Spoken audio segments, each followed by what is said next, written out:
ফজরের ফরজ 2 রাকাত, এই 2 রাকাতের টাইম যদি হয় 10 মিনিট, এই 2 রাকাতের টাইম যদি হয় 10 মিনিট, 10 মিনিটের প্রতি মিনিটে যদি 60 সেকেন্ড হয়, 60 সেকেন্ডের প্রতি সেকেন্ডের দাম 70,000 কোটি বছরের চেয়েও শ্রেষ্ঠ। না, এটা বুঝাবার কোন শব্দ পৃথিবীর কারো কাছে নাই। আরে জিবরিল পারবে না এটা বলতে, বলেন জিবরিল পারবে না এটা বলতে। বলেন কি বলছি, বলেন জিবরিল কোত্থেকে পারবে এটা বলতে? একবার কালিমায়ে তাইয়্যিবা 10টা দুনিয়া বরাবর জান্নাত। এটা জিবরিল কিভাবে বলবে আমার 2 রাকাত নামাজের দাম কত? জিবরিল কিভাবে বলবে আমার সূরা ইখলাসের দাম কত?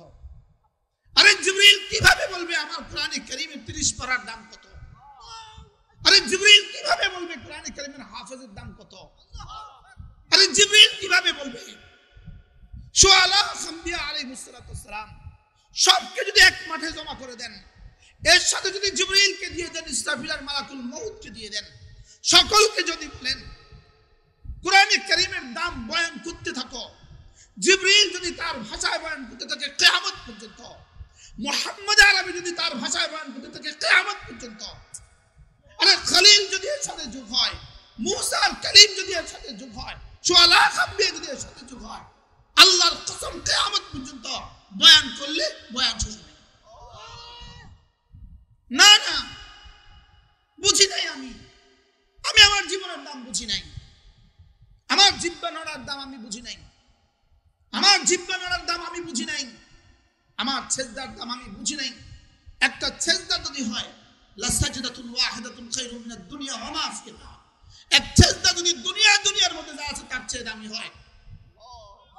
32টা সেজদার, একদিনে 32টা সেজদার দাম কত? এক মাসের সেজদার দাম কত? এবার 1 বছরের সেজদার দাম কত? কি হয়? একবার সুবহানাল্লাহ, আল্লাহর কসম, একবার সুবহানাল্লাহ, জান্নাতুল ফিরদাউসের চেয়ে দামি। আমি বলছি পাল্লা আমি ঠেকান, আপনি পারলে ঠেকান, আপনি বলবেন দলিল দেন, দলিল ছাড়া বলছি পাল্লা আপনি ঠেকান। কারণ সুবহান এই শব্দ রব বলেন এটা আমার, আর জান্নাত তোর। আরে জান্নাত তোমার, তোমার মুখে থেকে সুবহানাল্লাহ এটা আমার। আমারটা দামি না তোমারটা দামি? আরে রবেরটা দামি না আমারটা দামি?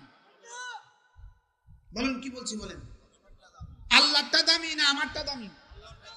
তো জান্নাত কার? জান্নাত কার? এবার সুবহানাল্লাহ কার? এবার কোনটা দামি?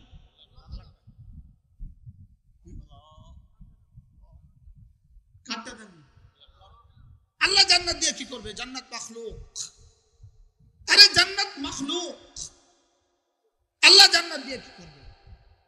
এজন্য জান্নাত আমার ইবাদতের পুরস্কার নয়, জান্নাত আমার ইবাদতের পুরস্কার নয়, জান্নাত আমার ইবাদতের পুরস্কার নেওয়ার জায়গা।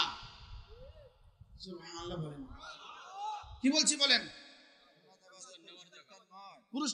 পুরস্কার নেওয়ার কি জায়গা? জায়গা যদি এত দামি হয়, পুরস্কার কত দামি? ইবাদতের পুরস্কার আল্লাহ, ইবাদতের পুরস্কার আল্লাহ ছাড়া ইবাদতের পুরস্কার কোন বিষয় দিয়ে ইবাদতের পুরস্কার, ইবাদতের যথাযথ পুরস্কার হবে না, হবে না। একবার যদি সুবহানাল্লাহর পুরস্কার একবার সারা পৃথিবীর সমস্ত মানুষের একবারের সুবহানাল্লাহর পুরস্কার যদি আসমান দিয়ে নাজিল করে দিত, 7 আসমান ভেঙে যেত। এটা পুরস্কার নেওয়ার জায়গাই দুনিয়া না। আর কি বলছি বলেন? যদি পুরস্কার দুনিয়াতে তো পুরস্কার রব দিতেন, হযরত হাসান আর হুসাইনকে শুলিতে চড়ানো হতো না।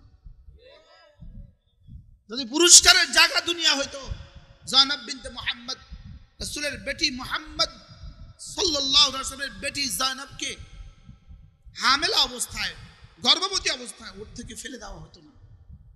যদি ইবাদতের পুরস্কার দুনিয়া হইতো, হযরত আয়েশা 3 চাঁদ চলে যেত না, ঘরে চুলা জ্বলতো না, এমন অবস্থায় 3 চাঁদ যেত না। যদি পুরস্কারের জায়গা দুনিয়া হইতো, ফাতেমা বিনতে মুহাম্মদ রাদিয়াল্লাহু তাআলা আনহা হযরত ফাতেমার দোপাট্টা ছিঁড়া হতো না, হযরত ফাতেমার ওড়না ছিঁড়া হতো না। বলেন দুনিয়া পুরস্কারের জায়গা না? বলেন দুনিয়া কি না? দুনিয়া পুরস্কারের জায়গা না, পুরস্কারের জায়গা জান্নাত। দুনিয়া পুরস্কারের জায়গা না, জান্নাত পুরস্কারের জায়গা। বলেন জান্নাত পুরস্কার না, জান্নাত পুরস্কারের জায়গা। সুবহানাল্লাহ বলে না? জান্নাত কি? জান্নাত পুরস্কারের জায়গা। ওলামায়ে উম্মত পায়ে ধরে বলি খোদার কসম, কে তোমাদেরকে সামলাবে?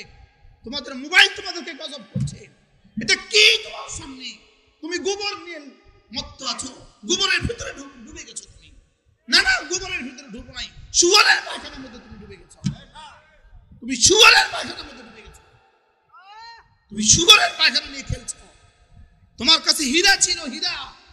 তোমার কাছে পান্না ছিল, তোমার 1 সেকেন্ডের দাম ছিল, তোমার 1 সেকেন্ডের দাম ছিল জান্নাতুল ফেরদাউসের চেয়ে বেশি। কিন্তু তুমি এটাকে গোবর আর পায়খানা বানিয়েছো। তুমি 24 ঘন্টা মোবাইলে ঢুকে আছো। বাস্তব না বাস্তব? বলে মোটর সুজা আমার কাছে, সুজা আমার কাছে, সুজা আমার কাছে। হায় আফসোস, কি উচিত ছিল আমার, কি করা উচিত ছিল আমার? কুল বিফাদলিল্লাহি ওয়া বিরহমাতিহি, কুল বিফাদলিল্লাহি ওয়া বিরহমাতিহি ফালইফরাহু হুয়া খায়রুম মিম্মা ইয়াজমাউন। রব কি বলেন? আমি তোমাকে কোরআন দিয়েছি, এটা তোমার বাহাদুরিতে নয়, তোমার বাবার বাহাদুরিতে নয়, বিফাদলিল্লাহ, এটা শুধুই আল্লাহর ফজল। ওয়া বিরহমাতিহি, শুধুই আল্লাহর রহমত। সুবহানাল্লাহ। হ্যাঁ, আমরা কোরআন ওয়ালা, হায় কোরআন ওয়ালা, আল্লাহর কসম কোরআন ওয়ালা। তুমি পড়তে পারতা না যদি তোমার রব ফজল না করত। তুমি অটো চালাইতা, আমি অটো চালাইতাম, যদি না রব ফজল না করত। বলেন যদি না কি করত? রব যদি দয়া না করত, রব যদি দয়া না করত। কুল বিফাদলিল্লাহি ওয়া বিরহমাতিহি ফাবিযালিকা ফালইফরাহু। রব বলেন খুশি হবা ইনশাআল্লাহ, জান্নাতে খুশি হবা। জান্নাতে খুশি হয়ে তখন কি বুঝবা শুনো, জান্নাতে খুশি হইলে তখন কি দেখবা শুনো। আল্লাহ তাআলা বলেন হুয়া খায়রুম মিম্মা ইয়াজমাউন। তোমার কোরআনের এক হরফ, তোমার কোরআনের একটা হরফ, সুবহানাল্লাহ বলেন, বলেন তোমার কোরআনের আলিফ, বলেন বলেন বলেন, তোমার কোরআনের আলিফ, তোমার কোরআনের বা, তোমার বিসমিল্লাহর বা, তোমার আলহামদুলিল্লাহর আ, তোমার আলিফ লামের হামজা, খায়রুম মিম্মা ইয়াজমাউন। সারা পৃথিবীর যত মানুষ ছিল, যত মানুষ আছে, যত মানুষ আসবে, সকলের সমুদয় সম্পত্তির চেয়ে। আর কোন শব্দে আপনি বলবেন দাম কত? আর কোন শব্দে আপনি বলবেন কোরআনের দাম কত? কোন শব্দে আপনি বলবেন ঈমানওয়ালার ঈমানের দাম কত? কোন শব্দে আপনি বলবেন হাফেজুল কোরআনের দাম কত? কোন শব্দে আপনি বলবেন আলেম কোরআনের দাম কত? কোন শব্দে আপনি বলবেন যার বাচ্চা কোরআনে কারীম পড়ে? কোন শব্দে আপনি বলবেন যার বাচ্চা ছেলে কোরআনে কারীম পড়ায়? আপনি কোন শব্দে বলবেন তার দাম কত? রব জেনে বলেন আমার খাজানা উজাড় করে দিলাম, এর চেয়ে দামি কোনো শব্দ আমার ভান্ডারেও নাই।